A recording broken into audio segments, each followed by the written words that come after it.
সাঈদ খুদরি রাদিয়াল্লাহু তাআলা আনহু বলেন, আব্দুল্লাহ ইবনে আব্বাস রাদিয়াল্লাহু তাআলা আনহু বলেন যে আমাকে জিজ্ঞাসা করা হলো, আশাহিদতা মা রাসূলিল্লাহি সাল্লাল্লাহু আলাইহি ওয়াসাল্লাম, আচ্ছা আব্দুল্লাহ ইবনে আব্বাস, আপনি কি রাসূলের সাথে কোনোদিন ঈদের মাঠে উপস্থিত হয়েছেন? কালা না, তিনি বলেন হ্যাঁ, আমি রাসূলের সাথে ঈদের মাঠে উপস্থিত হয়েছি। ফাসাল্লাহ, তিনি ঈদের মাঠে গিয়ে প্রথমে সালাত আদায় করতেন, সুম্মা খাতাবা, তারপর তিনি বক্তব্য দিতেন, বেগাইরা আজানিল একামা, সেখানে কোনো আজান থাকতো না, কোনো একামাত থাকতো না। ঈদের মাঠে আজান নেই, একামাত নেই। জাবির ইবনে সামুরা রাদিয়াল্লাহু তাআলা আনহু বলেন, সাল্লাইতু মা রাসূলিল্লাহি সাল্লাল্লাহু আলাইহি ওয়াসাল্লাম ঈদাইনি বেগাইরা মাররাতান, আমি রাসূল সাল্লাল্লাহু আলাইহি ওয়াসাল্লামের সাথে ঈদের মাঠে ঈদের সালাত আদায় করেছি একাধিকবার, বেগাইরা আজান আল একামা, সেখানে আজানও ছিল না, একামাতও ছিল না। আজান এবং একামাত ছাড়াই আমি ঈদের সালাত আদায় করেছি। জাবের রাদিয়াল্লাহু তাআলা আনহু বলেন, রাসূল সাল্লাল্লাহু আলাইহি ওয়াসাল্লাম ঈদের সালাত আদায় করেছেন, মা আজানা ওয়ালা একামা ওয়ালা নেদা ওয়ালা শায়া, ঈদের মাঠে আজান নেই, একামাত নেই, ডাক নেই, কোনো কিছুই নেই, একসাথে চারটে। ঈদের মাঠে আজান নেই, একামাত নেই, ডাক নেই, কোনো কিছুই নেই, কোনো কিছুই নেই। কেউ যদি খালি বলে ঈদের মাঠে যে আসেন আসেন, এই 4 মিনিট আছে আর শুরু হয়ে যাবে, তাহলে এটা হবে বিদআত, ওর মুখ বন্ধ করতে হবে। ঈদের সালাতের আগে চেয়ারম্যানের বক্তব্য দেওয়া, মেম্বারের বক্তব্য দেওয়া, সভাপতির বক্তব্য দেওয়ার কোনো প্রশ্নই আসে না, অসম্ভব। যেমনভাবে লাশকে সামনে রেখে কোনো বক্তব্য চলে না, বক্তব্য দেওয়া হারাম, ঠিক তেমনি ঈদের মাঠে ঈদের সালাতের পূর্বে যে কোনো কথা বক্তব্য দেওয়া হারাম, কোনো কিছুই চলবে না। আব্দুল মালিক ইবনে মারওয়ান সালাত পরে পড়বে, বক্তব্য আগে দিবে, এই জন্য মিম্বারের উপর উঠে বসেছে। কেন? সালাত হয়ে গেলে মানুষ চলে যাওয়ার, বক্তব্য কেউ শুনে না। তখনও বুদ্ধি করেছে, যাক বক্তব্য আগে সালাতই পড়ে। আবু সাঈদ খুদরি রাদিয়াল্লাহু তাআলা আনহু তার হাত ধরে মিম্বার থেকে টেনে নামিয়ে দিচ্ছে নিচে, ও যে দেশের সরকার। তখন তিনি বলছেন, আবু সাঈদ খুদরি, তুমি যেটা জানো সেটা চলবে না। আবু সাঈদ খুদরি বলছেন, আমি যেটা জানি সেটাই চলবে। যদি আগে সালাত না হয়, আগেই যদি বক্তব্য হয়, আমি আবু সাঈদ খুদরি মাঠে থাকবো না, আমি চলে গেলাম। আবু সাঈদ খুদরি রাদিয়াল্লাহু তাআলা বিশিষ্ট সাহাবী ছিলেন আর সুন্নাতের উপরে খুব অটল ছিলেন। তিনি কঠোরভাবে বলেছিলেন যে এক সাই শস্য আদায় করব ফেতরা, যেখানে টাকাও চলে না, অর্ধ সাও চলে না। তিনি বলছেন যদি আগে সালাত না হয়, আগেই যদি খুতবা হয়, তাহলে আমি মাঠেই থাকবো না। দেশের সরকারকে মিম্বার থেকে নামিয়ে দিচ্ছেন তিনি হাত ধরে টেনে। তার নাম সাহাবী আবু সাঈদ খুদরি। ঈদের সালাতের পূর্বে কোনো কিছু চলবে না। আপনারা তাকবীর পাঠ করেন, এই কথাও চলবে না। সবাই নিজ গতিতে বাড়িতে যেভাবে তাকবীর শিখেছে সেভাবে বলতে থাকবে আসা পর্যন্ত। আল্লাহু আকবার, আল্লাহু আকবার, লা ইলাহা ইল্লাল্লাহ, আল্লাহু আকবার, আল্লাহু আকবার, ওয়ালিল্লাহিল হামদ। সম্মানিত দিনী ভাই বোন, ঈদের মাঠে আজান নেই, একামাত নেই, ডাক নেই, কোনো কিছুই নেই। এরপরে তিনি বললেন, সুম্মা কামা, রাসূল সাল্লাল্লাহু আলাইহি সাল্লাম দাঁড়ালেন। অফিরায়াতিন, অন্য এক বর্ণনা রয়েছে, মুত্তাকিন আলা বেলালিন, বেলালের কাঁধে ভর দিয়ে দাঁড়ালেন। অন্য এক বর্ণনা রয়েছে, নো বেলা, তাকে দেওয়া হলো তীর, ধনুক, তিনি তাতে হাত রেখে খুতবা দিলেন। বক্তব্যের সময় দাঁড়িয়ে বক্তব্য দিতে হবে, বিশেষভাবে ঈদের সালাতে, বিশেষভাবে জুমার সালাতে, এবং হাতে লাঠি থাকবে, এটাই সুন্নাত। উল্লেখ্য যে ঈদের খুতবা একটাই, ঈদের খুতবা 2টা হলে তা বিদআত হবে। জুমার খুতবা 2টা, তবে ঈদের খুতবা একটা। ঈদের খুতবা 2টা হবে, এর প্রমাণ দুনিয়াতে নেই, সেটাকে স্পষ্ট বেদাত উল্লেখ করা হয়েছে। সম্মানিত দিনী ভাই বোন, রাসূল দাঁড়িয়ে বেলালের গায়ে হাত লাগিয়ে মানুষের সামনে বক্তব্য দিতে লাগলেন। নাস, মানুষকে ওয়াজ শোনালেন। ওয়াযাক্কারাহুম, তাদেরকে উপদেশ দিলেন। আমারাহুম বিত্তাক, তাকে রাসূল সাল্লাল্লাহু আলাইহি সাল্লামকে মেনে চলার জন্য আদেশ করলেন। অফি রিওয়ায়াতিন, অন্য এক বর্ণনায় তিনি বললেন তাসাদ্দাকু তাসাদ্দাকু তাসাদ্দাকু, উপস্থিত জনগণ তোমরা দান করো দান করো দান করো। ফাকানা আকসার নিসায়া তাসাদ্দাকনা, সেই বৈঠকে মহিলারাই বেশি দান করেছিল। সেই এই ঈদের মাঠে মহিলারাই বেশি দান করেছিল, যা রাসূল সাল্লাল্লাহু আলাইহি সাল্লামের সাহাবীগণ বেলাল রাদিয়াল্লাহু তাআলা থেকে বর্ণিত হয়। সম্মানিত দিনী ভাই বোন, অত্র বুখারী মুসলিমের হাদিসে আল্লাহ রাসূল দাঁড়ালেন, জনগণের সামনে বক্তব্য দিতে লাগলেন। সুমা আতান নিসা, তারপর তিনি মহিলাদের নিকটে আসলেন। তাহলে বোঝা যাচ্ছে যে মহিলারা মাঠে ছিল, তবে তারা বক্তব্য শুনতে পাচ্ছিল না, সেই জন্য আল্লাহ রাসূল তাদের কাছে আবার গেলেন। বেলাল রাদিয়াল্লাহু তাআলার সাথে গেলেন। ফাওয়াজাহুন্না, তিনি তাদের উপদেশ দিলেন। ওয়াযাক্কারাহুন্না, তিনি তাদের নসিহত করলেন। ওয়ামারা বিসাদকা, তিনি তাদেরকে ওয়ামারাহুন্না বিসাদকা, তিনি তাদেরকে দান করতে বললেন। বেলাল রাদিয়াল্লাহু তাআলা বলছেন, ফারাআইতুহুন্না ইয়াহবিনা ইলা আযানিহিন্না ওয়া হুলুকিহিন্না, আমি দেখলাম তারা হাতকে তাদের কানের দিকে নিয়ে যাচ্ছে। ওয়ায়াদফানা, কানের গয়না গলার গয়না যা আছে তারা খুলে ছুঁড়ে মারছে। বেলাল রাদিয়াল্লাহু তাআলা সেগুলো নিয়ে নিলেন। তারপর বেলাল এবং আল্লাহ রাসূল সাল্লাল্লাহু আলাইহি সাল্লাম ঈদের মাঠ থেকে চলে গেলেন। হাদিস বুখারী মুসলিম।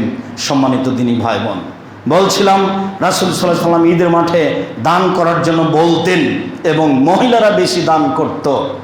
আমি জানি না এই মসজিদে যেসব দিনী বোনেরা আছেন তারা খালি হাতে আসেন নাকি। খালি হাতে আসবেন না। আপনার সামনে দিয়ে দান বক্সটা চলে যাবে আর আপনি 10টা টাকা দিতে পারবেন না, এটা যেন না হয়। আল ইয়াদুল উলিয়া খায়রুম মিনাদিস সুফলা, দেওয়া হাত উত্তম নেওয়া হাতের চেয়ে।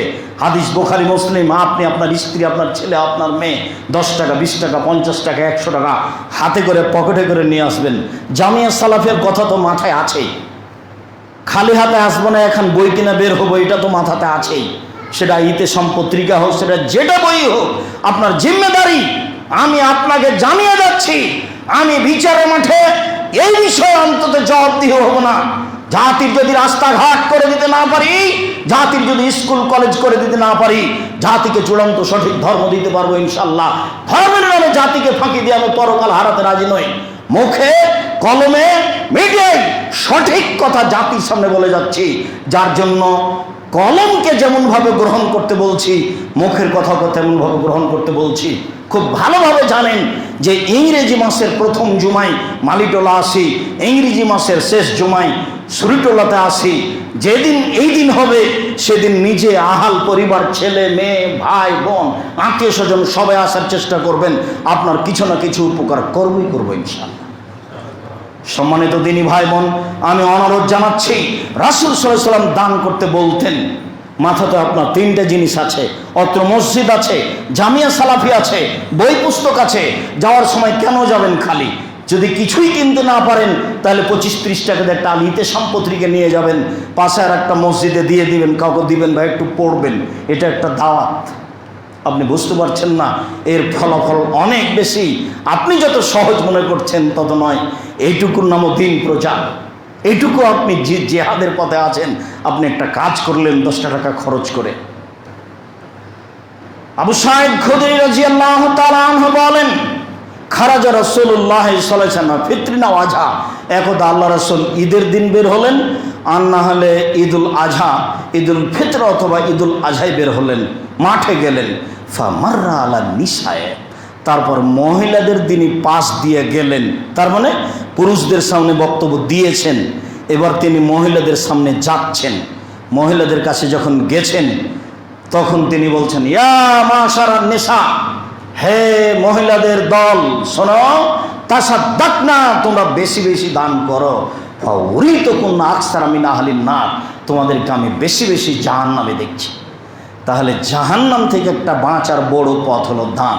হাদিস বুখারী মুসলিম। মহিলারা শোনো, তোমাদেরকে আমি জাহান্নামে বেশি বেশি দেখছি। অন্য এক বর্ণনায় এসেছে জাহান্নাম মানে নারী আর নারী, জাহান্নাম নারী দিয়ে ভরা। এই হাদিসে বুখারী মুসলিম রাসূল সাল্লাল্লাহু আলাইহি ওয়াসাল্লাম বলছেন, তোমরা দান করো, আমি তোমাদেরকে বেশিরভাগ জাহান্নামে দেখছি। তখন মহিলাগণ বলে উঠলেন, মদিনার মহিলারা কথা বলতেন, বেমা ইয়া রাসূলুল্লাহ, কেন আমরা জাহান্নামে যাব বেশি কেন? তার কারণ কি? তখন আল্লাহ রসুল বলছেন যে বেশি বেশি বাড়িতে মানুষের উপর অভিশাপ করো, না বুঝেই এর ওর কথাতে জড়িয়ে পড়ো, আর স্বামীকে মেনে চলো না। এই দুটা কারণে বেশি বেশি জাহান্নামে যাওয়া। এক, না বুঝে এর ওর কথাতে জড়িয়ে পড়ো, ও ভালো এ খারাপ, ওই মেয়ে এই করেছে, এই ছেলে এই করেছে, অভিশাপমূলক কথা, খারাপ কথা, বদনাম কথা, গীবত কথাই খালি জড়িয়ে থাকো। স্বামীর ঘরে থাকো, বাইরে যাওয়ার কি প্রয়োজন? আমি তো দিনই বোন আপনাদেরকে অনুরোধ করেছি, যারা আপনারা অনলাইনে আমাদের সাথে আছেন, সারা পৃথিবীর বাঙালি দিনী ভাই বোনকে বলছেন, স্বামীর বাড়িতে পেশাবের জায়গা আছে, স্বামীর বাড়িতে পায়খানার জায়গা আছে, স্বামীর বাড়িতে খাওয়ার ব্যবস্থা আছে, জরুরি প্রয়োজন ছাড়া বাড়ি ত্যাগ করবেন না, আমার বিনীত অনুরোধ। দুনিয়া ভোগ করে বিচার মাঠে অপমান হওয়া যাবে না, ঠিক নয়। এইভাবে দুনিয়া ভোগ করা আপনার ঠিক হবে না। কষ্ট করে দুনিয়ায় থাকেন, বিশাল আরামের ভোগ বিলাসের জীবন চলে আসছে, মরলেই সেটা ভোগ করতে হবে পরকালের আশায়।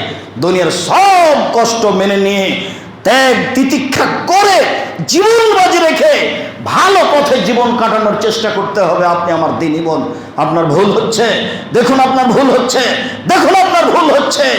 এই ভুল সংশোধন হবে না শ্বাস বন্ধ হয়ে গেলে। রাজশাহী চাঁপাইনবাবগঞ্জে বলে, হাত থেকে ঢেল ছুটে গেলে যেমন ঢেল ধরা যায় না, শ্বাস বন্ধ হয়ে গেলে তেমন তার প্রতিকার করা যায় না। মহিলারা যখন বলল কেন, তখন তিনি বললেন ওরা স্বামীকে মেনে চলে না, অল্পতেই স্বামীকে অমান্য করে বসে, আর এই সেই বলে। এইটুকু বলার পরে আল্লাহ রাসূল আরো বলছেন, শোনো, মারাই তুমি না কেসে আকলিনো দিন আজহাবালি রুবিল হাজার দিনে না কন্যা, বুদ্ধি এবং বিবেক কম হওয়ার পরেও দেখিনি তোমাদের চেয়ে কাউকে যে বুদ্ধিমানের বুদ্ধিকে নষ্ট করতে পারো। তোমরাই এমন জাতি, তোমরাই এমন জাতি যে বুদ্ধিমানের বুদ্ধিকে নষ্ট করতে পারো, অথচ তোমাদের বুদ্ধি কম। আমি এ কথা বলিনি, এ কথা মুহাম্মদ সাল্লাল্লাহু আলাইহি ওয়াসাল্লাম বলেন, হাদিস বুখারী মুসলিম। তোমরা বুদ্ধিমানের বুদ্ধিকে নষ্ট করতে পারো, মানুষের বিবেককে হরণ করতে পারো, একবার হাসি দিয়ে তাকে বেকায়দায় ফেলতে পারো। যার জন্য আপনাকে বলেছি, আপনি মুসলিম বোন, রিং হচ্ছে আপনার মোবাইল, আপনার বাপের মোবাইল, ধরবেন না। ধরেনি যদি রিং দিয়ে বলবেন, জি কে বলছিলেন, আব্বা এখন বাড়িতে নেই। আপনার কণ্ঠ শুনে যেন ভয় পায়। আর আপনি যদি বলেন ভাইয়া কে বলছিলেন, তাহলে তো আপনার নাম্বার ধরে রাখবেন, আবার আপনার সাথে কথা বলবেন। আপনার কণ্ঠ পর্দা রয়েছে। সম্মানিত দিনী ভাই বোন, শরীয়তকে যথাযথভাবে মূল্যায়ন করার চেষ্টা করতে হবে, নিজেকে দিয়ে পরকাল হারায়েন না। রাসূল সাল্লাল্লাহু আলাইহি ওয়াসাল্লাম বলছেন, আমি অনুবাদক, তিনি বলছেন, তোমরা এমন জাতি আমি দেখিনি যাদের বুদ্ধি কম, বিবেক কম, এরপরও বুদ্ধিমান হুঁশিয়ার মানুষকে নষ্ট করতে পারে। তখন আবার মদিনার মহিলাগণ বলে বসলেন, অমানুষ স্বামী নাকলে না দিনে না, আমাদের বুদ্ধি কম মানে কেন? আমাদের বুদ্ধি কম। আমাদের দিন ধর্ম কম মানে কেন? আমাদের দিন ধর্ম কম। তখন তিনি বলছেন, কেন? আলাইসা শাহাদাতুল মারআতি মিসলা নিসফি শাহাদাতির রাজুলে, মহিলাদের সাক্ষী পুরুষের অর্ধেক নয়। সাক্ষী দুইজন পুরুষ দিলে যা হবে, চারজন পুরুষ দিলে তাই হয়। দুইজন পুরুষ দিলে যা হবে, চারজন নারী দিলে তাই হবে। অর্থাৎ সাক্ষী দেওয়ার সময়তে পুরুষ জয়জন লাগবে, মহিলা তার ডবল লাগবে। তো এতে বিবেক কম হলো না? তখন মহিলাগণ বলছেন, বালা, হ্যাঁ ঠিক, ঠিকই বলেছেন, জি হ্যাঁ, কেন নয়, ঠিকই, আমাদের বিবেক কমে, কথাই ঠিক। তারপরে বলছেন, আলাইসা এজাহাদালা তুসালেলা তাসুম, আচ্ছা যখন ঋতুবতী হয় তখন তারা সলাত আদায় করে না, তারা সিয়াম পালন করে না। যখন ঋতুবতী হয় তখন তারা সলাত আদায় করে না, তারা সিয়াম পালন করে না। এইটা হলো তাদের দিনের ঘাটতি, ধর্মের ঘাটতি, ইবাদতের ঘাটতি। এটা ঠিক নয়? কুলনা বালা, তখন আমরা বললাম, জি হ্যাঁ ঠিক, ঠিকই বলেছেন। আসলে আমাদের তো ঋতু হওয়ার সময় সলাত আদায় করি না, সিয়াম পালন করি না, পরে করি, তাহলে দিনের ঘাটতি থাকলো। এই জন্য তোমাদের বিবেক কম, এই জন্য তোমাদের দিন কম। যদি এটা আল্লাহর পক্ষ থেকে হয়েছে, যা করেছেন আল্লাহই করেছেন, আমাদের পরীক্ষা করার জন্য করেছেন। এই জন্য পৃথিবীর নারী যেন চিন্তা না করে যে আমরা কেন এত পিছু পড়লাম, যে না, রাসূল সাল্লাল্লাহু আলাইহি ওয়াসাল্লাম বলেন, কামালা মিনার জালে কাসির ওয়ালাম ইয়াকমু মিন ইল্লা সালাসা, বহু পুরুষই বড় বড় জান্নাত পাবে, তবে মহিলাদের তিনটা মাঝে যারা বড় বড় জান্নাত পাবে তার মধ্যে একজন ফেরাউনের স্ত্রী, তার মধ্যে একজন আসিয়া, তার মধ্যে একজন হচ্ছেন রাসূল সাল্লাল্লাহু আলাইহি ওয়াসাল্লামের স্ত্রী আয়েশা। জিবরাইল এসে বলছেন আল্লাহর নবীকে, ওই যে খাদিজা আসছে, ওই যে দেখছেন খাদিজা আসছে, তার হাতে একটা বাটি আছে, শুনেন খাদিজা যখন আপনার কাছে আসবে তখন খাদিজাকে বলে দিয়েন, খাদিজা আল্লাহ তোমাকে সালাম দিয়েছে, জিবরাইল তোমাকে সালাম দিয়েছে, তোমার জন্য জান্নাতে একটা হীরা মুক্তা মাণিক্য দিয়ে ঘর বানানো হয়েছে, যেখানে কোনো হইচই নেই। পৃথিবীর কোনো মানুষকে এভাবে বলা হয়নি, যাকে বলা হয়েছে সে তো নারী। পৃথিবীর কোনো মানুষকে এভাবে বলা হয়নি, যাকে বলা হয়েছে তিনি হচ্ছেন নারী। আয়েশা রাদিয়াল্লাহু তাআলা আনহা বলছেন, আল্লাহ নবী আমাকে বলেন, আয়েশা তোমাকে জিবরাইল সালাম দিল। তখন আয়েশা রাদিয়াল্লাহু আনহা বলছেন, আলাইকা ওয়া আলাইহিস সালাম, আপনাকেও সালাম, জিবরাইলকেও সালাম। আপনি তো জিবরাইলকে দেখতে পান, আমি তো দেখতে পাই না। এক বিছানায় তিনজন, যেখানে জিবরাইল সেখানে মুহাম্মদ সাল্লাল্লাহু আলাইহি সাল্লাম, সেখানে আয়েশা, এক বিছানায় তিনজন। আয়েশা রাদিয়াল্লাহু তাআলা আনহাকে দেখতে পান না, জিবরাইল তাকে সালাম দেন। আপনি কি মনে করেন মহিলা মানুষ মানে? রাসূল সাল্লাল্লাহু আলাইহি ওয়াসাল্লাম বলেছেন যে মহিলারা 4টা কাজ করলে জান্নাতে চলে যাবে। 1 5 ওয়াক্ত সালাত, 2 রমজান সিয়াম, 3 স্বামীকে মেনে চলা, 4 জেনায় লিপ্ত না হওয়া। 4টা কাজ করলে পৃথিবীর কোনো পুরুষ জান্নাতে পাবে, এ কথা মুহাম্মদ সাল্লাল্লাহু আলাইহি সাল্লাম বলেননি। পৃথিবীর কোনো পুরুষ জান্নাত পাবে 4টা কাজ করে, এ কথা মুহাম্মদ সাল্লাল্লাহু আলাইহি সাল্লাম বলেননি। নারীদের ব্যাপারে বলেছেন, নারীরা জান্নাত পাওয়ার ব্যাপারে আগে আছে, যেমন জাহান্নাম পাওয়ার ব্যাপারে আগে আছে। ভুল পথে চললে তো হবে, রং মেখে আসকারা মাস্কারা মেখে দিন রাত বাহিরে চলে পুরুষকে ঠকিয়ে জাহান্নামের দিকে ঠেলে দিয়ে আপনি জান্নাতে যাবেন কেন? এই হিসাব কোথায়? কেন এই হিসাব হবে? স্বামীর বাড়ি আছে, স্বামীর পেশাবখানা আছে, স্বামীর পায়খানা আছে, স্বামীর হাত পা আছে, ও বাজার করে এনে দিতে পারে। জরুরি দুর্ঘটনা ছাড়া আপনি বাড়ি থেকে বের হবেন না, এটাই ঠিক। রাস্তায় নেমে নারী কোনোদিন সম্মান কিনতে পারে না, নিজের দাবি জানিয়ে কোনোদিন সম্মান কিনতে পারে না। মুহাম্মদ সাল্লাল্লাহু আলাইহি ওয়াসাল্লামের নীতিতে সম্মান কিনা যায়, রাসূল সাল্লাল্লাহু আলাইহি ওয়াসাল্লামের নীতিতে সম্মান কিনা যায়, আল্লাহর নীতিতে সম্মান কিনা যায়। পৃথিবীর নারী সবাই যদি পোশাকে যে কোনো ব্যাপারে দাবি জানায়, সবাই জাহান্নামে যাবে, বেশি দেরি নাই, মরলেই।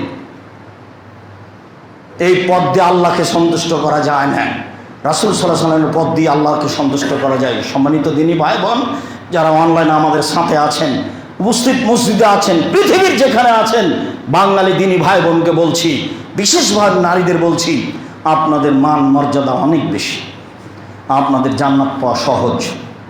রাসূল সাল্লাল্লাহু আলাইহি ওয়াসাল্লাম বললেন, নবীগণ জান্নাতে যাবে, শহীদেরা জান্নাতে যাবে, সিদ্দিক জান্নাতে যাবে, মহিলারাও জান্নাতে যাবে। ওই মহিলা যে মহিলার স্বামী অসন্তুষ্ট হলে হাতে হাত রেখে বলে, যতক্ষণ পর্যন্ত খুশি না হবেন ততক্ষণ পর্যন্ত আমি কোনো খাদ্য খাবো না, এই নারী জান্নাতে যাবে। আমার কিছু করার নেই। মুহাম্মদ সাল্লাল্লাহু আলাইহি ওয়াসাল্লাম এইভাবেই বললেন, আপনার কথা আমি এইভাবেই বলছি। নবীগণ জান্নাতে যাবেন, শহীদেরা জান্নাতে যাবে, সিদ্দিকেরা সত্যবাদীরা জান্নাতে যাবে, মহিলারা জান্নাতে যাবে। এই কথা বলার পরে মহিলাদের সাথে আর একটা কথা লাগিয়ে দিলেন, সেটা হলো স্বামীকে মেনে চলে যাবে। এখন তো তিনি আমাদের কথা তো বললেন না, আমরা তো সাধারণ মুমিন পুরুষ আছি, কই আমরা তো এখানে আসতে পারলাম না, এখানে তো তিনি কিছু বললেন না। আর কেউ যদি বলে যে আব্দুর রাহিম সাহেব বলেছেন যে অজু করার পরে যদি কেউ বলে আশহাদু আল্লা ইলাহা ইল্লাল্লাহ ওয়া আশহাদু আন্না মুহাম্মাদান আবদুহু ওয়া রাসূলুহু, তাহলে জান্নাতের সব দরজা খোলা। এটা তো সবাই, পুরুষ বললে হবে, নারী বললে হবে। আপনি খুঁজে পাবেন না নারীদের যত মর্যাদা উল্লেখ করা হয়েছে জান্নাত পাওয়ার ব্যাপারে, তত মর্যাদা কোনো পুরুষের ব্যাপারে বলা হয়নি। সম্মানিত দিনী ভাই বোন, বিশেষভাবে মুসলিম বোন, আপনাকে আল্লাহ রাসূল খাটো করেননি, আল্লাহ আপনাকে খাটো করেননি। জন্মগতভাবে বিবেকের ক্ষতি, সেটা আল্লাহ রাসূল বললেন। সম্মানিত দিনী ভাই বোন, বলছিলাম যে ঈদের সলাতের কথা। ঈদের সলাত, ভালো পোশাকে ঈদের সলাতে যেতে হবে, এটাই সুন্নাত। খুব সকালে সকালে 6টা 6:30 ঈদের সলাত আদায় করে নিতে হবে, এটাই সুন্নাত। ঈদের মাঠ খোলা ফাঁকা থাকবে, সাজানো হবে না, এটাই সুন্নাত। যেতে মাঠ পর্যন্ত ঈদুল ফিতরে তাকবীর পাঠ করতে হবে, এটাই সুন্নাত। ঈদুল আজহাতে পহেলা জিলহিজ্জা থেকে নিয়ে 13 তারিখ পর্যন্ত তাকবীর পাঠ করতে হবে, এটাই সুন্নাত। ভালো পোশাকে ঈদের মাঠে যেতে হবে, এটাই সুন্নাত। 12 তাকবীরে ঈদের সালাত আদায় করতে হবে, এটাই সুন্নাত। ঈদের মাঠে টাকা পয়সা সাথে নিয়ে যেতে হবে, জুমার দিনে টাকা পয়সা সাথে নিয়ে যেতে হবে, পুরুষ মানুষ হিসাবে টাকা পয়সা নিয়ে বের হতে হবে। আমার মা বলতেন বেটা ছেলেকে টাকা ছাড়া বের হতে হয় না। আমার মাঝে কি বুঝতেন? বলতেন যে দাওয়াত খায়ও না, দোকানে বসিও না, প্রাইভেট পড়ায়ও না, এসব কথা আমার মা বলতেন। তো বাড়ি থেকে বের হলে পুরুষ মানুষকে হাতে টাকা নিয়ে বের হতে হয়, এটাই ঠিক, যাতে করে কেউ সাহায্য চাইলে আপনি দিতে পারেন। সম্মানিত দিনী মুসলিম বোন, অত্র মসজিদের আমরা সালাতের শেষে, খুতবার শেষের দিকে এসে আপনাদেরকে বলছি, জুমার ঈদের দিনকে যথাযথভাবে আসলে মূল্যায়ন করার চেষ্টা করবেন। সম্মানিত দিনী ভাই বোন, আমি আপনাদেরকে আরও অনুরোধ জানাচ্ছি, কখন মরণ চলে আসবে তা আমরা বলতে পারছি না।